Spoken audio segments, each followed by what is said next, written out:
Hello there.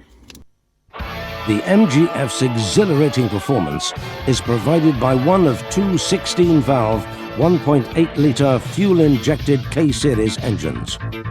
You join me today in a 2004 MGTF 1.8. So let's get driving. Listen to that beauty. So the MGTF, what can I say about it other than it's a bit odd, but it comes from a time where MG Rover were struggling really profoundly. Actually, this car comes from a year before they declared bankruptcy, so you can kind of tell where the story goes with that one. It's a sunny day in Scotland. I thought it would be a good idea to give this a shot with the roof down, and what can I say, it's worth it. You know, you get the fun with the miles in it. I could go on for ages about refinement and cabin quality, about all that sort of stuff, but none of that matters when actually the real value you get from driving this is the sheer pleasure of getting to get the roof down, enjoying this, to be quite frank, honestly lovely gearbox, and get to hear that engine just burr. So the engine in this is obviously the 1.8 K series. It's a mid-engined convertible rear-wheel drive. I can't tell you how scary the rear-wheel drive could get, but honestly, it's good fun. You could have told me that this car's from 1995, and quite honestly, I would happily believe it. Part of it just feels a bit outdated, even for 2004, the fact that you have the separated keys and all that, but I could, like I say, speak about it forever and ever and ever.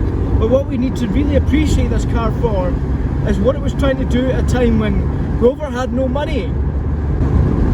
This car is standalone from the range, so really in essence what you would think you'd be getting is something a bit cheap and naff, but actually it feels unique enough, even though you've obviously got certain elements of Rover, MG all stuck in at one. You're not worried about that. Obviously I'm a big lad myself, but I would say that it would feel a little bit tight inside. But all that said, there's plenty of leg room. My knee sometimes hits off the steering wheel, but those are nitpicks, because it's not about that. Sure, if you're daily driving this car, you'd have to live with that, but actually you're doing a bit more than just living with this. You're getting to enjoy a car that makes you feel almost alive. Once you get out into these open roads, it feels like a completely unique car. You know, the rear wheels kind of push you forward and they make you feel a little bit special. And let's not forget about this design of this car. I think it looks incredible. It's dwarfed by almost everything that you see next to it, but my goodness.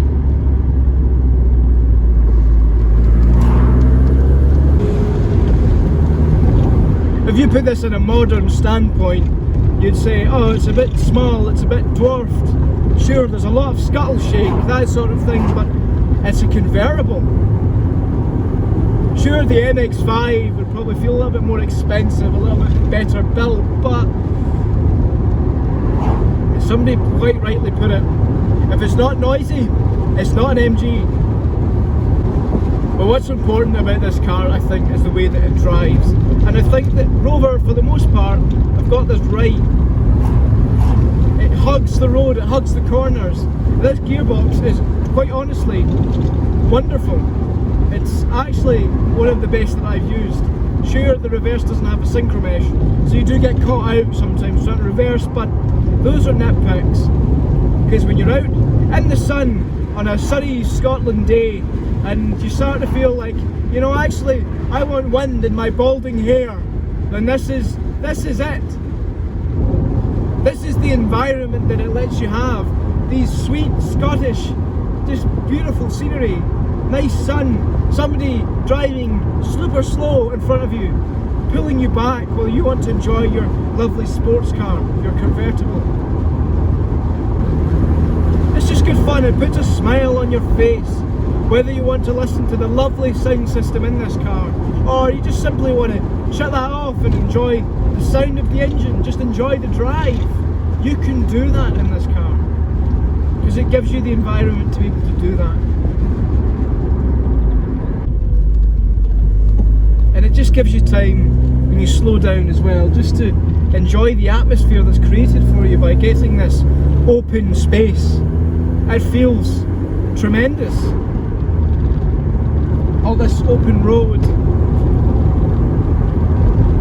People can speak for ages about, oh, there's no point in buying a convertible. There's absolutely no point. Nobody cares for convertibles these days. They're absolutely useless. Blooming useless. Don't get me wrong, I would happily have a saloon over this, and I do. I have a Rover 75 to complement this, but these cars are cheap as chips. If you really want summer fun, just for the summer, I don't know why you would look anywhere else, and these are slowly appreciating in value as well. Let's not beat around the bush. These are becoming quite a valuable asset. 3 years ago, you could have easily got these cars for anywhere between 500 and £1,000, no problem. They just weren't worth anything. Now, the prices have started to slowly rise, and you can see that these cars, if you go on Auto Trader, for example, one of the worst places to look for these cars, by the way, you're looking about £2,000 now already for a nice low mileage example. The one I'm driving is 46,000 miles, and it drives like a new car, given the few odd squeaks and cracks and all that sort of stuff. It's perfectly normal for a car of this age, and a car with this sort of interior design, it's never going to be a world beater in terms of quality, that sort of thing, but these never had an issue selling. And I guess that brings us on to talking about one of the car's biggest points: maintenance. What is it like to maintain it? Is it actually that expensive? Well, it's time to talk about the elephant in the room, the K-Series engine, because there's a lot of people that denounce this car, our MG Rover of this era, simply because of the old K-Series engine, that it wasn't reliable, it wasn't this, it wasn't that. But depending on how these cars are looked after, it's all relative.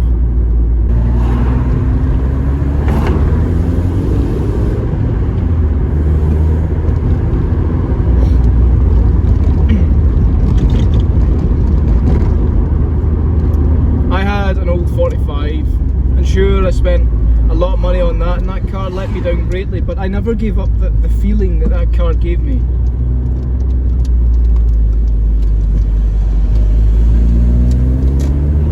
It's not a feeling that I can compare with many modern cars. It felt quite special in there, and much like the 75, this car makes you feel special inside. Like, thank you for keeping me alive.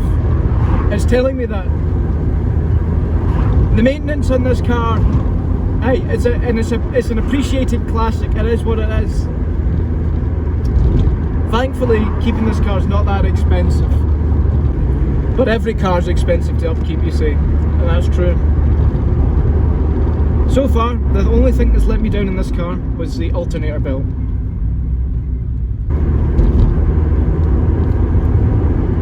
So you may be asking, Hugh, what's this car like to live with? It's a good question. And stay tuned, because I've got a little series with this car I'm going to be doing, living with this car, as lockdown has kind of opened up, that sort of thing. I'll be going back to work, so I'll be taking this car out on a nice journey to see what it's actually like to live with. You know, day to day, what's it like on the motorway? And I'm going to tell you this as a little spoiler, it's an odd place to be on the motorway, but it does it. So I've had this car for the best part of 3-4 months. So it's not really long enough to be able to say this went wrong and this is what it's like to genuinely live with.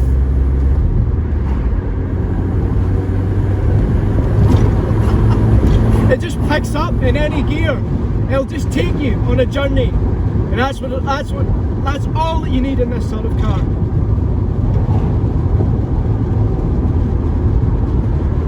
Fuel economy's not bad, 34 miles to the gallon, respectable. Insurance, dirt cheap. So if you want this as a second car to have your midlife crisis in, or you're quite young and you want something with cheap insurance, but you want something fun, this is it.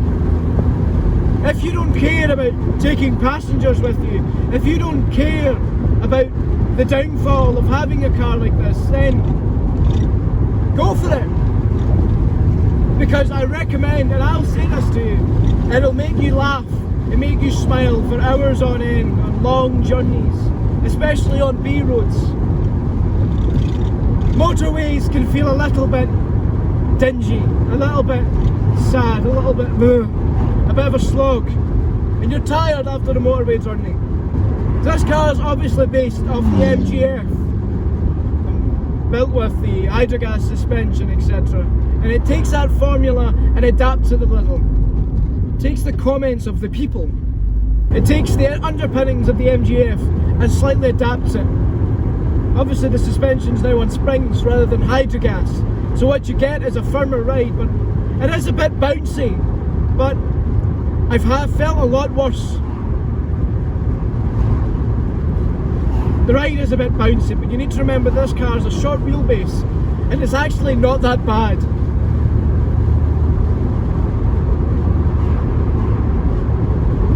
Inside, it's a comfortable place to be.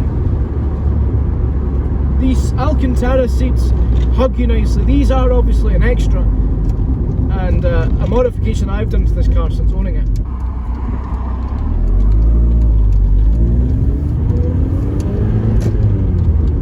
Well, this car is honestly very nice. It's very nimble, it's quite easy to drive actually. It's so well placed, you know, you can just feel where the nose goes, and if you're tall, you might be too tall. So anyone over 6 foot might struggle in this car, but I'm 5'11", so, you know, give or take, if you're any taller it might just be a little bit more uncomfortable. That said, it's a great place to be. Nice fun drive. And I guess I've been thinking about this while we've been driving. I've been trying to think of this car as for what it is. I'm trying to think of a love letter almost. I guess what I'm trying to say is this car is a love letter for me to the MG TF. You are a pain in the arse, a pain in my backside. Sometimes you don't do the things I would like you to do. You know, you make noise and rattle and make me feel insecure. Especially when you decide to rain. Every time I go round a roundabout, you make my trousers go brown.